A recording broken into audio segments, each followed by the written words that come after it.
Hello, welcome to legal awareness web series.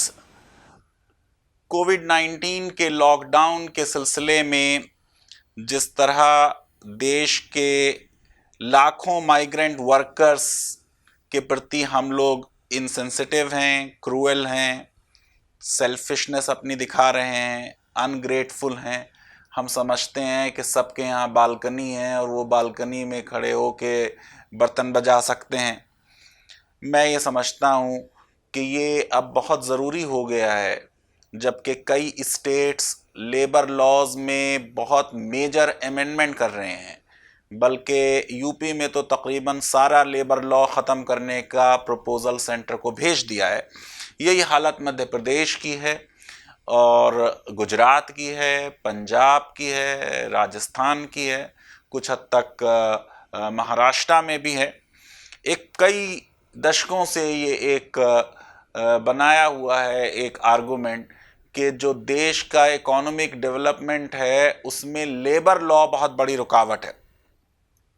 मुझे ये एहसास हुआ कि मेरी ये जिम्मेदारी बनती है कि मैं देश को लेबर लॉ के बारे में बताऊं, किस तरह लेबर लॉ शुरू हुआ, किस तरह के ये लॉज थे, कौन से वो प्रधानमंत्री थे जिनके दौर में ये लॉज पास हुए। और मैं ये समझता हूँ कि ये पूरी सीरीज़ मुझको डेडिकेट करनी चाहिए उन माइग्रेंट वर्कर्स को जो इस वक्त सख्त गर्मी में भूख व प्यास की हालत में सैकड़ों किलोमीटर पैदल चले जा रहे हैं, जिनमें बच्चे हैं जो सूटकेस के ऊपर थक के लेट के सो जा रहे हैं। मैं ये समझता हूँ कि ये हमारे समाज की और हमारे देश की एक बहुत बड़ी नाकामी है कि हमारे यहाँ इतनी बड़ी इस वक्त वर्कर्स की डिस्ट्रेस है, जो मैं समझता हूँ कि कोविड-19 से भी ज़्यादा बड़ा चैलेंज है।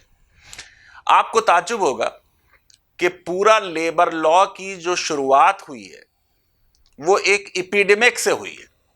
ये पूरा कोविड-19 की कॉन्टेक्स्ट में मैं आपको बताना चाहूँगा कि देखिए लेबर लॉ कैसे शुरू हुआ। विश्व की बात कर रहा हूँ मैं, इंग्लैंड की बात कर रहा हूँ। 13th और 14th सेंचुरी में बबनोइक प्लेग फैल गया, जिससे 20 मिलियन लोग पूरे यूरोप में मर गए। 1/3 पॉपुलेशन यूरोप की ख़त्म हो गई। इंग्लैंड में 50% लोगों की जानें चली गईं। और ये हुआ इस तरीके से कि एक शिप जो था ब्लैक सी से वो पहुंचा सिसिलियन पोर्ट ऑफ मैसिना।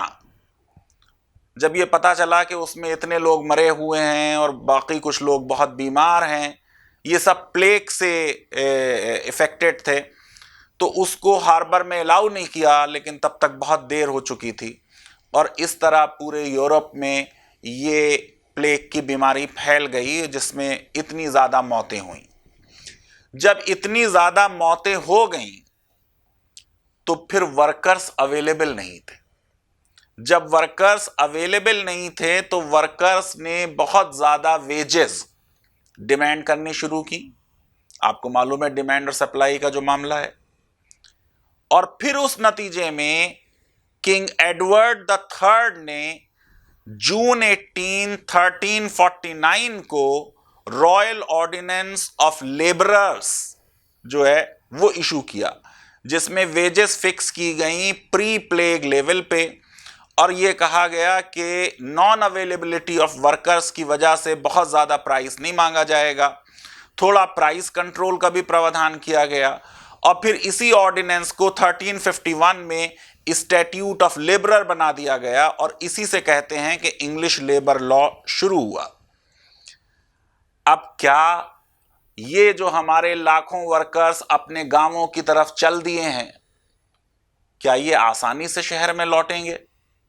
और अगर ये नहीं लौटेंगे तो हमारे देश में भी ये क्राइसिस होने वाली है कि वर्कर्स अवेलेबल ही नहीं होंगे शहरों में। फिर 19th सेंचुरी से पहले इंडस्ट्रियल रेवोल्यूशन हुआ। इंडस्ट्रियल रेवोल्यूशंस में जो वर्कर्स का एक्सप्लॉइटेशन हुआ, उसके नतीजे में बहुत से गिल्ड्स बने और फिर ये पूरा एक ट्रेड यूनियन का जो डेवलपमेंट है वो होना शुरू हुआ। अब अगर इंडिया में अगर आप आ जाएंगे तो पहला मूवमेंट 1875 में सोराब जी शाहपुर जी बंगाली ने शुरू किया। 1881 में पहला फैक्ट्रीज एक्ट बना। 1884 में नया फैक्ट्रीज कमीशन बना। 1890 में बॉम्बे मिल एसोसिएशन बनी। 1891 में फिर एक नया फैक्ट्रीज एक्ट बन गया। 1905 में प्राइवेट यूनियन बनी। 1907 में बॉम्बे पोस्टल यूनियन बनी। 1918 में टेक्सटाइल लेबर यूनियन मद्रास बनी। 1919 में इंटरनेशनल लेबर ऑर्गेनाइजेशन बन गया और आज इंटरनेशनल लेबर ऑर्गेनाइजेशन के 182 मेंबर्स हैं। इंडिया ने 47 कन्वेंशंस आईएलओ के साइन किए हैं। आईएलओ ने जो ये उत्तर प्रदेश में और कई स्टेट्स में लेबर लॉस को ख़त्म करने की मुहिम चली है, उसका बड़ा सीरियस नोट लेते हुए स्टेटमेंट जारी किया है कि ये सारे अमेंडमेंट जो हैं ये होने चाहिए कंसल्टेशन से, जिसमें गवर्नमेंट भी इन्वॉल्व हो, वर्कर्स भी इन्वॉल्व हो, एम्प्लॉयर भी इन्वॉल्व हो। आपको मालूम है किसी को इन्वॉल्व नहीं किया गया, ऑर्डिनेंस इशू कर दिया गया, विधानसभा में भी कोई बहस नहीं हुई, अपोजिशन से भी कोई बात नहीं हुई। और यह बात भी कही गई है आईएलओ ने कि सारे लेबर रिफॉर्म्स जो होने चाहिए वो एडहेयर करें स्टैंडर्ड्स जो दुनिया में इवॉल्व हुए हैं कि किस तरीके से राइट टू वर्क जो है वो ऑपरेट करेगा। अब आप देख लीजिए कि आज की डेट में हमारी सिचुएशन ये है कि हमारे यहाँ पूरी दुनिया के 25% वर्कर्स भारत में हैं। 490 मिलियन वर्कर्स हैं जो कि तकरीबन 40% हैं हमारी पॉपुलेशन का। ट्रेड यूनियंस का अगर बात करें तो इंडिया में 16,154 ट्रेड यूनियंस हैं, जिसमें 10 मिलियन से ज्यादा मेंबर्स रजिस्टर्ड हैं। पॉलिटिकल पार्टीज भी बहुत हैं इंडिया में।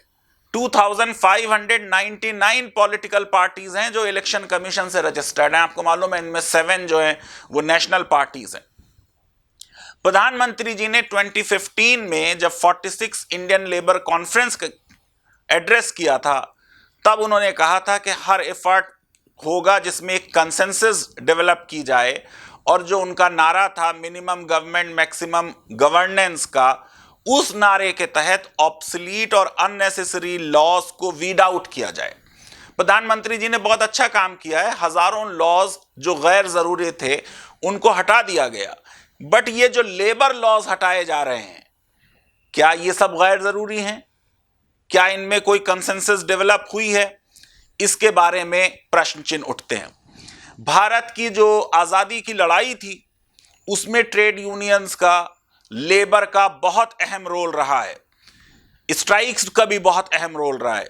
Binni mills strike 1926, Meerut conspiracy case 1929, Buckingham and Carnatic mills strike 1921, और राष्ट्रपिता देश के महात्मा गांधी, जिनको अब हमने सिर्फ स्वच्छता में इन्वॉल्व कर रखा है और बाकी उनकी पूरी आइडियोलॉजी इग्नोर कर दी है।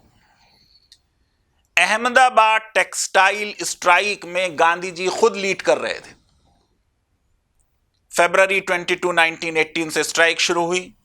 हर दिन वो जाते थे, लीड करते थे उसको, और एक बबूल का पेड़ था उसके नीचे से, और इसमें डिमांड थी, गांधी जी ने जो की थी कि 35% वेजेस में बढ़ोतरी की जाए। अब मैं जरा सा आपको इस स्ट्राइक का पस मंजर बता दूं, क्योंकि इसमें भी एपिडेमिक डिजीज इन्वॉल्व है। जैसे लेबर लॉ का टर्निंग पॉइंट मैंने आपको बता दिया, वो ब्लैक डेथ 13-14 सेंचुरी की थी। ये वाली भारत की जो इतनी बड़ी स्ट्राइक हुई जिसमें गांधी जी खुद शामिल हुए, हुआ ये कि प्लेग फैल गया। उस प्लेग के नतीजे में वर्कर्स की फिर कमी हो गई, तो मिल ओनर्स आज के मिल ओनर से बेहतर थे। उन्होंने 1918 में 70 to 80% बोनस बढ़ा दिया। सुन लीजिए फिर से, 70 to 80% बोनस बढ़ा दिया गया, कि जो लोग काम कर रहे हैं प्लेग के दौरान या प्लेग खत्म होने के बाद भी उनको इतना बोनस मिलेगा। हमने कितना बोनस बढ़ाया है कोविड 19 के बारे में आज, बल्कि ये जो कर्नाटका गवर्नमेंट ने बिल्डर्स के कहने पे वर्कर्स को रोका था, ये तो और उनका अधिकार ले लेने की बात हो रही थी। वर्ल्ड वॉर हो गई, इन्फ्लेशन बढ़ गया, प्लेग का असर कम हो गया। अब जो वर्कर्स थे उन्होंने ये सोचा कि मिल ओनर्स जो हैं ये उनका बोनस खत्म करने वाले, इसलिए ये डिमांड हुई कि डीए में, डेली अलाउंस में 50% की इंक्रीज की जाए। आज की सरकार ने डीए फ्रीज कर दिया है। उस वक्त 1918 में वर्कर्स की यह डिमांड थी कि 50% डीए में इंक्रीज की जाए इन lieu of bonus. Gandhi ji ने इंटरवीन किया।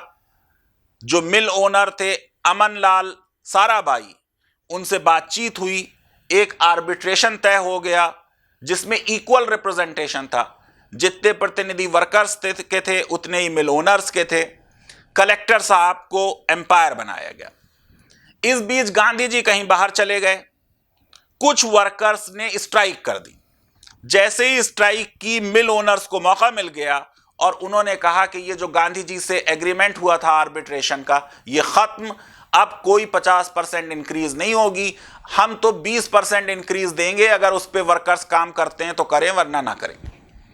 गांधी जी फिर आए मैदान में, फाइनेंशियल कंडीशन कंपनीज की स्टडी की, इन्फ्लेशन स्टडी किया और गांधी जी ने यह कहा कि भाई 35% इंक्रीज होनी चाहिए। अब गांधी जी का जो पूरा ट्रेड यूनियन का और लेबर इंडस्ट्रियल रिलेशन का प्रिंसिपल था, उसमें वो ये कहते थे कि सिर्फ जस्ट डिमांड की जानी चाहिए, पहले आर्बिट्रेशन होना चाहिए, स्ट्राइक पहले नहीं होनी चाहिए। दोनों को एक दूसरे की डिग्निटी को वैल्यू करना चाहिए। जब गांधी जी की बात भी मिल ओनर्स ने नहीं मानी तो गांधी जी ने अपना फेमस सत्याग्रह फास्ट 16 मार्च 1918 को शुरू किया और फिर ये मिल ओनर्स को उनकी बात माननी पड़ी और फिर ये तय एग्रीमेंट होके 35% जो है वो वेजेस तय हो गई। इस बीच मैंने आपको बता दिया कि 1919 में इंटरनेशनल लेबर ऑर्गेनाइजेशन बन गया। इस लेबर ऑर्गेनाइजेशन का भारत ओरिजिनल मेंबर है। क्या है preamble?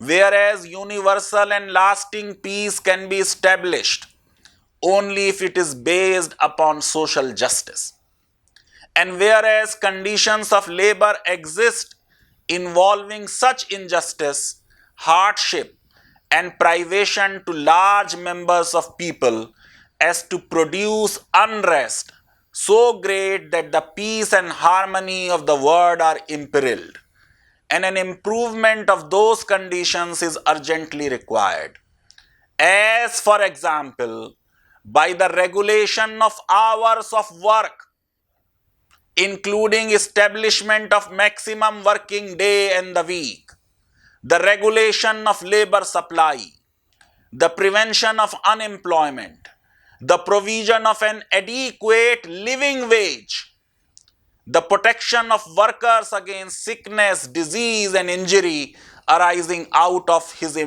employment, the protection of children, young person and women, provision for old age and injury, protection of interest of workers when employed in countries other than their own, and equal remuneration for equal value। ये देखिए, यहां से living veg directive principle बन गया। यहां से ये सारी चीजें आई हैं वर्किंग आवर्स की, जो 8 आवर्स को अब गवर्नमेंट्स भारत के कई राज्यों की 12 आवर्स कर दे रही हैं। ये पूरा लेबर लॉ के जो आईएलओ में हमने कमिटमेंट दिए हैं उसका वायलेशन है। आइए भारत के ट्रेड यूनियन लॉ की तरफ वापस लौटते हैं। मैं जो ये सीरीज आपको बना रहा हूं, इस सीरीज में मैं पहले आपको प्री इंडिपेंडेंस लेबर लॉज बता रहा हूं। तो ट्रेड यूनियन एक्ट 1926 का है। इसमें अमेंडमेंट हुआ 1947 में, 1960 में, 1962 में।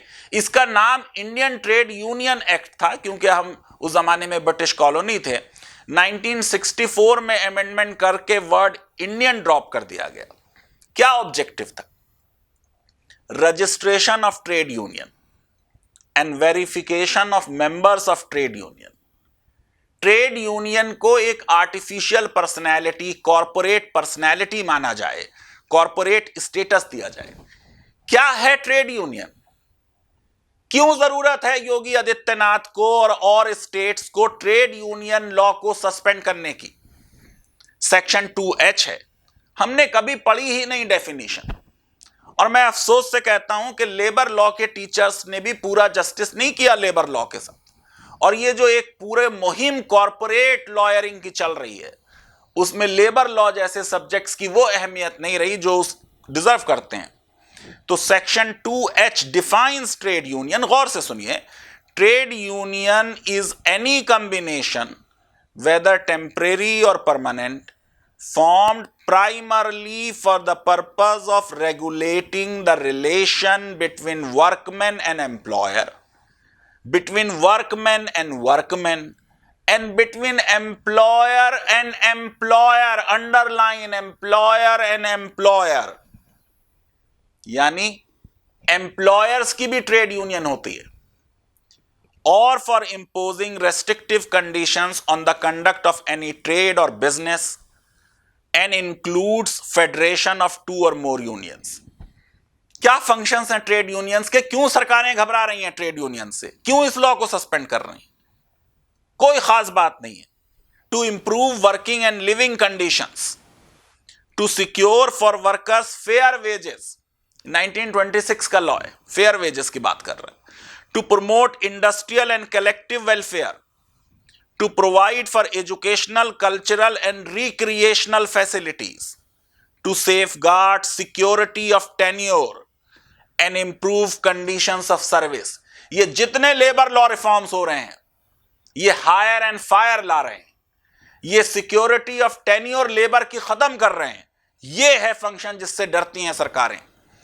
सेक्शन 4 to 9 वो प्रोसीजर देता है जिसके तहत ट्रेड यूनियन रजिस्टर होगी।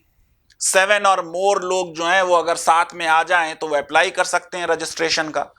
2001 में वाजपेयी जी की बीजेपी सरकार थी, उसने अमेंडमेंट किया और उसने ये कहा कि साहब जो लोग ट्रेड यूनियन बनाएंगे वो must be working in an establishment और इंडस्ट्री। पहले ये जरूरी नहीं था कि जो ट्रेड यूनियन ये 7 लोग बना रहे हैं वो खुद वर्कर्स हों, लेकिन अब यह कह दिया गया कि they must be working in establishment और इन एन इंडस्ट्री। और फिर बाद में यह भी बात कही गई कि साहब 10% और 100 विच एवर इज लेस, वो वर्कर्स उसमें इंगेज होने चाहिए उस एस्टेब्लिशमेंट में जिसमें ट्रेड यूनियन बनाई जा रही है। फिर ट्रेड यूनियन के 2 फंड्स होंगे। जनरल फंड होगा सेक्शन 15 का, जिससे सैलरीज, अलाउंसेस ऑफिस बियरर्स के दिए जाएंगे, ऑडिट के खर्चे होंगे, educational, social and religious benefits उससे दिए जा सकते हैं। एक सेपरेट फंड होगा सेक्शन 16 का जो पॉलिटिकल पर्पसेस के लिए भी यूज हो सकता है। आपको मालूम है ट्रेड यूनियन के पॉलिटिकल एफिलिएशंस हैं। इंडियन नेशनल कांग्रेस से डिवीजन होकर एक हिंदुस्तान मजदूर सभा बनी थी। जो भारतीय मजदूर संघ है वो आरएसएस की यूनियन है। संविधान जब बना तो संविधान में article 19 clause 1 sub clause C में हर नागरिक को एसोसिएशन और यूनियन बनाने का अधिकार दिया गया। अब इसमें हमारी कोर्ट के जजमेंट उतने प्रोग्रेसिव नहीं रहे जितने होने चाहिए थे। हमारी कोर्ट्स ने यह कहा कि right to form trade union एक राइट है आर्टिकल 19 के तहत, बट यह राइट नहीं है कि ट्रेड यूनियन रिकॉग्नाइज भी हो जाए और जो उसके ऑब्जेक्टिव्स हैं उन ऑब्जेक्टिव्स को वो सब सर्व भी कर दे। ये एक मैं समझता हूं कि बहुत अच्छे जुडिशियल डिसीजंस नहीं हैं। ये TN Rangarajan versus state of Tamil Nadu का 2003 का केस है। 1,70,241 एम्प्लॉयज डिसमिस किए गए थे, गवर्नमेंट एम्प्लॉयज। ये कहा गया था कि राइट टू स्ट्राइक जो है वो फंडामेंटल राइट नहीं है। सुप्रीम कोर्ट ने कहा कि आप इनको वापस ले लें। ज्यादातर वापस ले लिए गए, तकरीबन 6,000 नहीं लिए गए। राइट टू स्ट्राइक को फंडामेंटल राइट नहीं माना गया। फिर all India bank employees association versus national industrial tribunal 1962 का जजमेंट है, जिसमें कहा गया कि फ्रीडम टू फॉर्म यूनियन और association does not carry concomitant right that such union shall be able to achieve the objects for which they were form.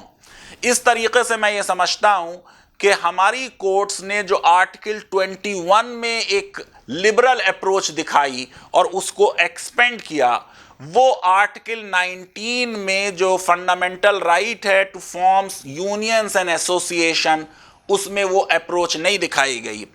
अब इस series में आगे हम कुछ और प्री इंडिपेंडेंस लॉस की, लेबर लॉस की बात करेंगे और फिर हम आज़ादी के बाद किस किस प्रधानमंत्री के दौरान, उनकी रिजीम के दौरान, टर्म के दौरान कौन कौन से लॉज बने हैं, उसके बारे में भी आपको बताएंगे। अगर ये सीरीज आपको पसंद आती है तो मेरी रिक्वेस्ट है कि आप फेसबुक पर और ट्विटर पर लीगल अवेयरनेस वेब सीरीज को लाइक करें, हमारे इस चैनल को सब्सक्राइब करें, इस वीडियो को वाइडली शेयर करें। मैं चाहता हूं देश के वर्कर्स तक मेरी आवाज़ पहुंच जाए और मेरी आपसे रिक्वेस्ट है कि बेल आइकन ज़रूर क्लिक करें ताकि जैसे ही हम कोई नया वीडियो बनाएं उसकी इंफॉर्मेशन आपको मिल जाए।